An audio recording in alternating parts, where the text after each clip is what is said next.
मित्रों नमस्कार। अपनी बात में आपका स्वागत है।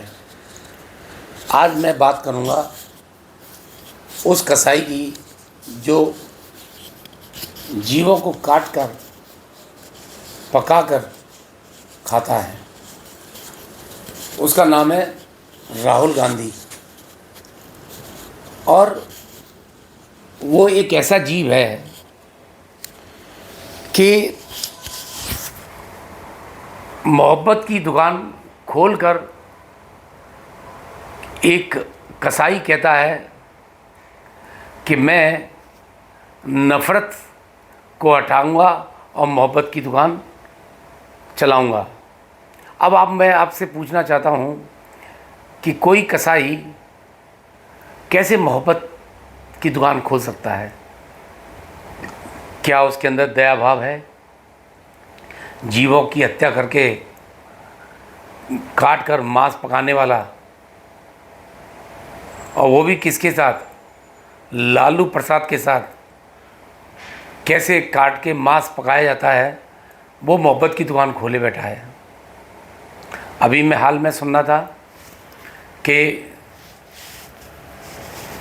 जम्मू कश्मीर में वो भाषण दे रहा था कि हम तो मोहब्बत की दुकान खोले बैठे हैं, हमारे अंदर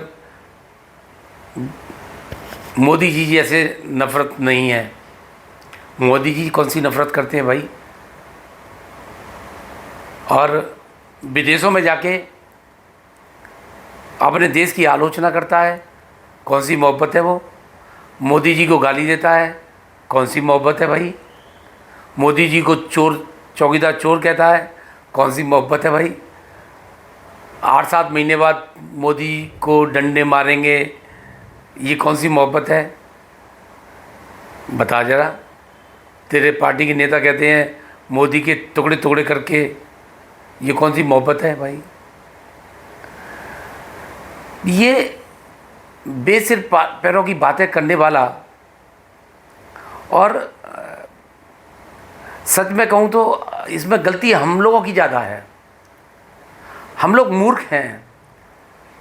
ऐसे नेता को बढ़ाने की कोशिश कर रहे हैं, उसको समाप्त करने की कोशिश नहीं कर रहे हैं। इसको तो बिल्कुल जड़ से नेता की समाप्त कर देनी चाहिए। ये नेता बनने लायक है नहीं है। जो देश का अनित चाहे, विदेशों में जाके देश की बुराई करे, लोकतंत्र की हत्या बोलता है, संविधान खतरे में पड़ गया है ऐसे बोलता है। मेरी समझ में नहीं आता, इसके पास कोई और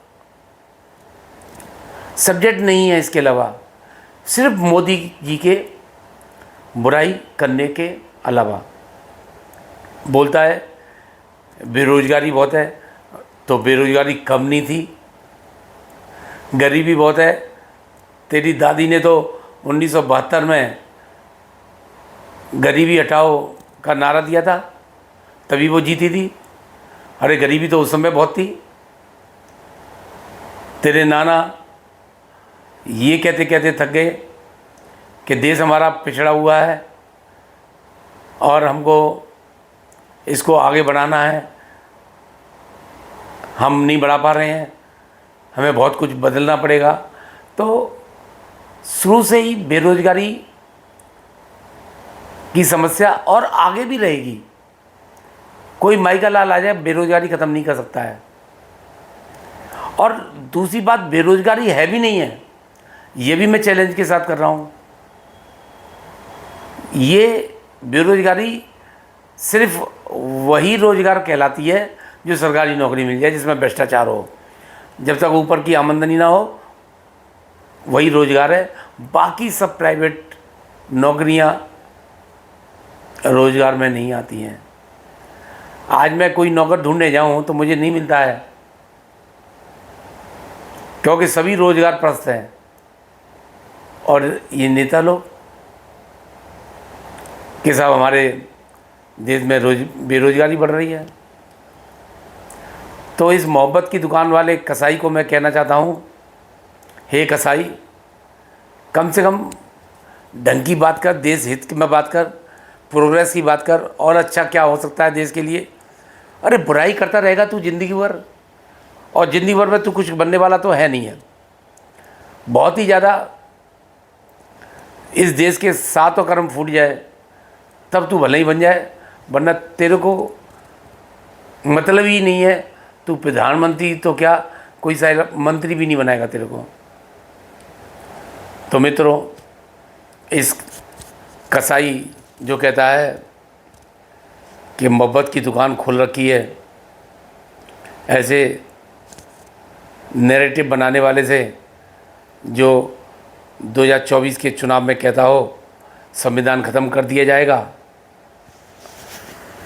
आरक्षण ख़त्म कर दिया जाएगा, और ये कह के नैरेटिव फैलाया और लोग भ्रम में आ गए और इसको और अखिलेश यादव को वोट दे बैठे, जिसका परिणाम आप देख रहे हैं। और उसको हमेशा एक ही चीज़ दिखाई देती है, वो मोदी जी को दिखता रहता है, कंधे झुके हुए हैं, आंखें झुकी हुई हैं, बोली में फ़र्क आ गया है, चाल में फ़र्क आ गया है। अबे बेवकूफ़, ये कौन से देश की प्रगति की बातें हैं? अरे तू मोदी जी को क्यों देख रहा है तू भाई? अगर 99 सीट तेरी आ गई हैं तो तू कहाँ पर पहुँचा है बता मेरे को? 240 तक तो नहीं पहुँचा है। सारी तेरी पार्टियों की, इंडिया गठबंधन की सीटें भी मिलाई जाए तब भी ये 232 हो रही हैं। बेवकूफ़ जैसा ही बात करने वाला ये कसाई राहुल गांधी, मोहब्बत की दुकान खोलने वाला, आप खुद सोचें। एक जैनी होते हैं जो कि अगर उनसे भूलवश भी कोई कीड़ा मकोड़ा मर जाए तो उससे भी क्षमा याचना मांगते हैं, और एक ये साक्षात अपने हाथ से काट के जीवों को काट के खाता हो, वो मोहब्बत की दुकान खोले बैठा है। तो सावधान रहिए। इस अंग में इतना ही, आगे अंग में और किसी सब्जेक्ट में बोलूँगा। जिन दोस्तों ने मेरे चैनल को सब्सक्राइब नहीं किया है वो सब्सक्राइब करें, शेयर करें, लाइक करें। बहुत बहुत धन्यवाद।